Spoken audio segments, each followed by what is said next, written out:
স্বপ্ন শুধু আমাদের চিন্তা ভাবনার প্রতিচ্ছবি নয়। স্বপ্ন হচ্ছে তিন প্রকার। কিভাবে বুঝবো আমি যে স্বপ্নটা দেখেছি এই স্বপ্নটা সত্য কিনা? প্রিয় দিনী ভাই এবং বোনেরা, আজকে আমরা স্বপ্ন নিয়ে কথা বলবো। ইসলামে স্বপ্নের গুরুত্ব এবং তাৎপর্যের ব্যাপারে আমরা প্রায়ই অনেকের কাছ থেকে শুনে থাকি যে তারা ভয়ঙ্কর কিছু স্বপ্ন দেখে থাকেন, এবং অনেকে স্বপ্ন দেখে এই স্বপ্নের ব্যাখ্যা কি হতে পারে বা তাবির কি হতে পারে সেটি জানবার জন্য অনেক সময় আমাদের শরণাপন্ন হন, বা অনেক মানুষ অনেক ধরনের স্বপ্ন দেখে থাকেন। এ ব্যাপারে আমাদের কাছে ওনারা জানতে চান যে এই স্বপ্নের মানে কি, এটার তাৎপর্য কি, এটা অর্থবহ কিনা, বা তাদের কি করা উচিত। তো সেজন্য আজকে আমরা এই স্বপ্ন নিয়ে the significance of dream in Islam এই ব্যাপারে বিস্তর আলোচনা করবার চেষ্টা করবো। ওমা তৌফিকি ইল্লা বিল্লাহ। আজকে বেসিকলি স্বপ্নের ব্যাপারে আমরা 10টি পয়েন্টে কথা উপস্থাপন করবার চেষ্টা করব। সেগুলো হচ্ছে, প্রথমে আমরা জানবো স্বপ্নের গুরুত্ব ও তাৎপর্যের ব্যাপারে, তারপর জানবো স্বপ্নের প্রকারভেদ, ভালো স্বপ্ন দেখলে করণীয়, খারাপ স্বপ্ন দেখলে করণীয়, তারপর কোন ধরনের স্বপ্নের ব্যাখ্যা প্রয়োজন এবং কোন স্বপ্নের ব্যাখ্যা প্রয়োজন নেই, সত্য স্বপ্নের আলামত অথবা কিভাবে বুঝবো যে আমার স্বপ্নটা অর্থবহ কিনা, স্বপ্নের ব্যাপারে কিছু ইসলামী দিক নির্দেশনা, স্বপ্নে আল্লাহ রাসূল সাল্লাল্লাহু আলাইহি সাল্লামকে দেখা প্রসঙ্গে, যুগে যুগে স্বপ্ন ব্যাখ্যায় কারা পারদর্শী ছিলেন, এবং সবশেষে কোরআন সুন্নাহর আলোকে বিভিন্ন প্রতীক বা চিহ্নের দিকে খেয়াল রেখে স্বপ্নের ব্যাখ্যা। এই 10টি পয়েন্টে আজকে আমরা স্বপ্ন নিয়ে আলোচনা করার চেষ্টা করব ইনশাআল্লাহ। আমরা সাধারণত অনেকে মনে করে থাকি যে স্বপ্ন হচ্ছে নিছক একটি স্বপ্ন বা এটা কল্পনাপ্রসূত বিষয়। মুমিনের জীবনে বা বিশ্বাসীর জীবনে স্বপ্ন শুধু নিছক স্বপ্ন নয়, বরং এটা মুমিন জীবনে অনেক অর্থবহ এবং তাৎপর্যপূর্ণ। মুমিন জীবনে এটা একটা ভালো স্বপ্ন হতে পারে আল্লাহ তাআলার পক্ষ থেকে কোনো ধরনের সুসংবাদ কিংবা দিক নির্দেশনা, কিংবা হতে পারে বান্দার প্রতি সতর্কবাণী। একচোখা বস্তুবাদীরা বলে থাকে আমরা যখন ঘুমাই তখন মস্তিষ্ক আমাদের স্মৃতিগুলো নিয়ে নাড়াচাড়া করে, আমাদের স্মৃতিগুলোকে পুনর্বিন্যাস করে, আর সেটাই আমাদের কাছে স্বপ্ন হিসেবে ধরা দেয়। অর্থাৎ তারা বলতে চায় যে স্বপ্ন হচ্ছে ঘুমের ঘোরে আমাদের দৈনন্দিন জীবনে ঘটে যাওয়া আমাদের চিন্তা বা ভাবনার প্রতিচ্ছবি। কিন্তু ইসলামের দৃষ্টিতে স্বপ্ন শুধু আমাদের চিন্তা ভাবনার প্রতিচ্ছবি নয়, এটা হতে পারে আল্লাহ তাআলার পক্ষ থেকে সুসংবাদ, হতে পারে গ্ল্যাড টাইডিংস কিংবা সতর্কবাণী। তাই এই স্বপ্নের ব্যাপারে আমাদেরকে খুব ভালো ধারণা রাখা উচিত। শুরুতে আমরা বলবো যে এর গুরুত্ব এবং তাৎপর্য কতটুকু। স্বপ্ন হচ্ছে নবুয়তের সূচনা। নবুয়তের সূচনা হয়েছিল স্বপ্নের মাধ্যমে। আল্লাহ রাসূল সাল্লাল্লাহু আলাইহি ওয়াসাল্লাম যখন নবী হিসেবে অফিসিয়ালি অ্যাসাইন্ড হন, তার আগে তিনি টানা 6 মাস স্বপ্ন দেখেছেন, যেটা সহিহ বুখারীতে এসেছে, আউয়ালু মা বুদিআ বিহি রাসূলুল্লাহ সাল্লাল্লাহু আলাইহি ওয়াসাল্লাম আর-রুইয়া আস-সাদিকা ফিন-নাওম। রাসূল সাল্লাল্লাহু আলাইহি ওয়াসাল্লামের কাছে ওহী বা রেভেলেশনের সূচনা হয়েছিল স্বপ্নের মাধ্যমে।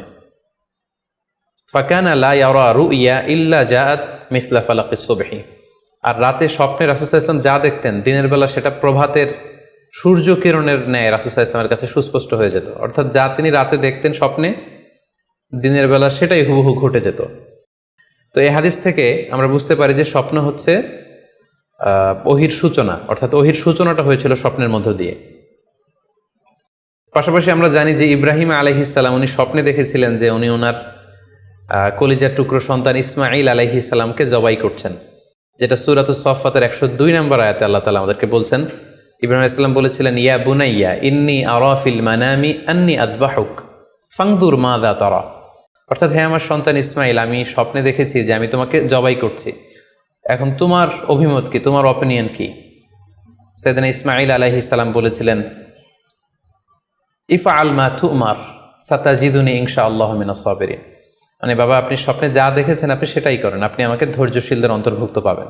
ছেলের এই মন্তব্য শুনে সাইয়েদনা ইব্রাহিম আলাইহিস সালাম একটি ধারালো ছুরি নিয়ে সাইয়েদনা ইসমাঈল আলাইহিস সালামকে শুইয়ে দিয়ে জবাই করতে শুরু করলেন।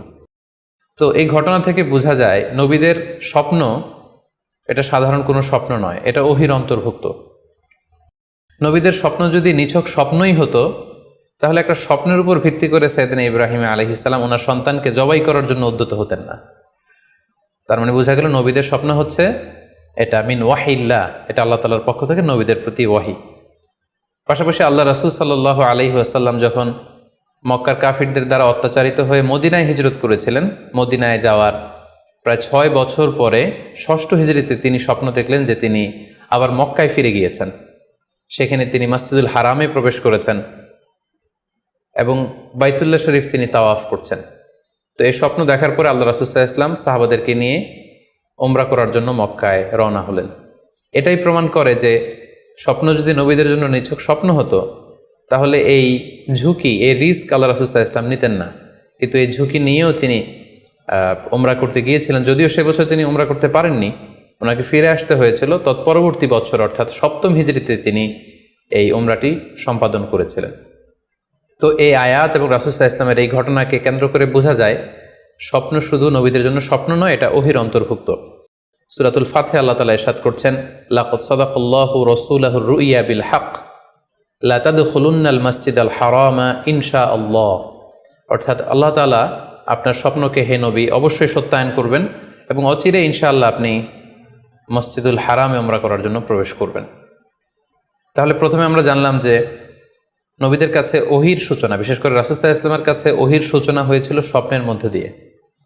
এরপর আমরা জানলাম নবীদের স্বপ্ন নিছক স্বপ্ন নয়, এটা ওহীর অন্তর্ভুক্ত। এ পর্যায়ে আমরা জানব যে বিশ্বাসীদের জন্য, যারা মুমিন, তাদের জন্য স্বপ্নের গুরুত্ব কতটুকু। সেক্ষেত্রে আমরা সহিহ বুখারীর একটা হাদিস উল্লেখ করতে পারি, যেখানে আল্লাহ রাসূল সাল্লাল্লাহু আলাইহি ওয়াসাল্লাম বলেছেন, লাম ইয়াবকা মিনান নবুওয়াতি ইল্লাল মুবাশশিরাত। অর্থাৎ নবুয়ত আর পৃথিবীতে নেই, নবী হওয়ার সুযোগ আর পৃথিবীতে নেই, নবুয়ত বন্ধ হয়ে গিয়েছে। কিন্তু আল্লাহ তাআলার পক্ষ থেকে মুবাশশিরাত কিন্তু বন্ধ হয়নি, মুবাশশিরাত আসবে। সাহাবা জিজ্ঞেস করলেন, ওমাল মুবাশশিরাত, হে আল্লাহ রাসূল মুবাশশিরাত কি? আল্লাহ রাসূল সাল্লাল্লাহু আলাইহি ওয়াসাল্লাম বললেন, আর রুইয়া আস-সালেহা। মুবাশশিরাত হচ্ছে সত্য স্বপ্ন। বিশ্বাসীরা যখন রাত্রিবেলা সত্য স্বপ্ন দেখবে, বিশ্বাসীদের জন্য সত্য স্বপ্ন বা সুন্দর স্বপ্ন নিছক স্বপ্ন নয়, এটা আল্লাহ তাআলার পক্ষ থেকে গ্ল্যাড টাইডিংস, সুসংবাদ হতে পারে অথবা সতর্ক করা হতে পারে। এমনকি আল্লাহ রাসূল সাল্লাল্লাহু আলাইহি সাল্লাম বলেছেন যে ভালো স্বপ্ন হচ্ছে নবুয়তির 46 ভাগের 1 ভাগ। সহিহ বুখারীতে এসেছে, আল্লাহর হাবিব সাল্লাল্লাহু আলাইহি ওয়াসাল্লাম ইরশাদ করেন, আর রুইয়া আস-সালিহা জুজউন মিন 46 জুজআন মিনান নুবুওয়া। অর্থাৎ ভালো স্বপ্ন বা সত্য স্বপ্ন নবুয়তির 46 ভাগের 1 ভাগ। Could you imagine that? কি করে একজন বিশ্বাসীর স্বপ্ন নবুয়তির 46 ভাগের 1 ভাগ হতে পারে? তার মানে মুমিনের স্বপ্ন, একজন বিশ্বাসীর স্বপ্নকে আল্লাহ তাআলা অনেক বেশি গুরুত্ব দিয়েছেন। এটা শুধু স্বপ্ন নয়, এটা হতে পারে আল্লাহ তাআলার পক্ষ থেকে একটা গাইডেন্স, হতে পারে কোনো গ্ল্যাড টাইডিংস, সুসংবাদ, হতে পারে কোনো সতর্কতা বাণী। এজন্য এই স্বপ্নকে, বিশ্বাসীদের স্বপ্নকে আল্লাহ রাসূল সাল্লাল্লাহু আলাইহি ওয়াসাল্লাম নবুয়তির 46 ভাগের 1 ভাগ বলে উল্লেখ করেছেন। কেন তিনি বিশ্বাসীদের স্বপ্নকে নবুয়তির 46 ভাগের 1 ভাগ বলে উল্লেখ করলেন? এর কারণ হচ্ছে, আমরা জানি যে আল্লাহ রাসূল সাল্লাল্লাহু আলাইহি সাল্লাম তিনি নবী হয়েছিলেন কত বছর বয়সে? জি, 40 বছর বয়সে। এবং তিনি পৃথিবী থেকে ইন্তেকাল করেছিলেন 63 বছর বয়সে। অর্থাৎ ওনার নবুয়তির পুরো ডিউরেশনটা ছিল 23 বছর। তাহলে নবুয়তির সময়সীমা ডিউরেশন ছিল 23 বছর। আর নবুয়তি প্রাপ্তির আগে তিনি টানা 6 মাস শুধু স্বপ্ন দেখতেন। তাহলে এই 6 মাসকে যদি আমরা 23 বছর দিয়ে 23 বছরের উপর ভাগ করি, তাহলে এটা 46 ভাগের 1 ভাগ হয়। এবং সে কারণে আল্লাহ রাসূল সাল্লাল্লাহু আলাইহি সাল্লাম সত্য স্বপ্নকে নবুয়তির 46 ভাগের 1 ভাগ বলে ঘোষণা করেছেন। এই পর্যায়ে আমরা জানবো স্বপ্নের প্রকার ভেদের ব্যাপারে। খুব সোজা সাপটা যদি বলতে হয়, তাহলে বলতে হবে যে স্বপ্ন হচ্ছে 3 প্রকার। একটা হচ্ছে আল্লাহ তাআলার পক্ষ থেকে, যেটা আল্লাহ দেখান। আরেকটি হচ্ছে শয়তানের পক্ষ থেকে, যেটি শয়তান মানুষকে দেখায়। আরেকটি হচ্ছে নিজের পক্ষ থেকে, অর্থাৎ সারাদিন আপনি যেটা নিয়ে কনসার্নড, সারাদিন আপনি আপনার চিন্তা ভাবনার মধ্যে যেই জিনিসটাকে স্থান দেন, সেটাই আপনি রাত্রিবেলা দেখেন। অর্থাৎ দিনের বেলা হয়তো কেউ খেলাধুলা নিয়ে খুব ব্যস্ত, সে খুব ফুটবল পছন্দ করে, সারাদিন ফুটবল খেলে। দেখা যাবে যে রাতের বেলাও সে স্বপ্নে দেখছে যে সে ফুটবল খেলছে, অথবা স্টেডিয়ামে যে সে ফুটবল খেলা দেখছে। দিনের বেলা হয়তো সে বাজারে যে ব্যবসা বাণিজ্য করে, রাতেও হয়তো দেখা যাচ্ছে সে যে জিনিসপত্র কিনছে, দরদাম করছে। সো এটা তার পক্ষ থেকে। তাহলে বেসিকলি স্বপ্ন হচ্ছে 3 ধরনের, একটা আল্লাহর পক্ষ থেকে, একটা শয়তানের পক্ষ থেকে, আরেকটা হচ্ছে নিজের পক্ষ থেকে, যেটা আমরা সহিহ মুসলিমের একটি বর্ণনা থেকে জানতে পারি, যেখানে আল্লাহ রাসূল সাল্লাল্লাহু আলাইহি ওয়াসাল্লাম ইরশাদ করছেন, আর রুইয়া সালাসা, স্বপ্ন হচ্ছে 3 ধরনের। ফারুইয়া আস-সালিহা বুশরা মিনাল্লাহ, যেটা ভালো স্বপ্ন সেটা হয় আল্লাহর পক্ষ থেকে। ওয়া রুইয়া তাহজিনুন মিনাশ শাইতান,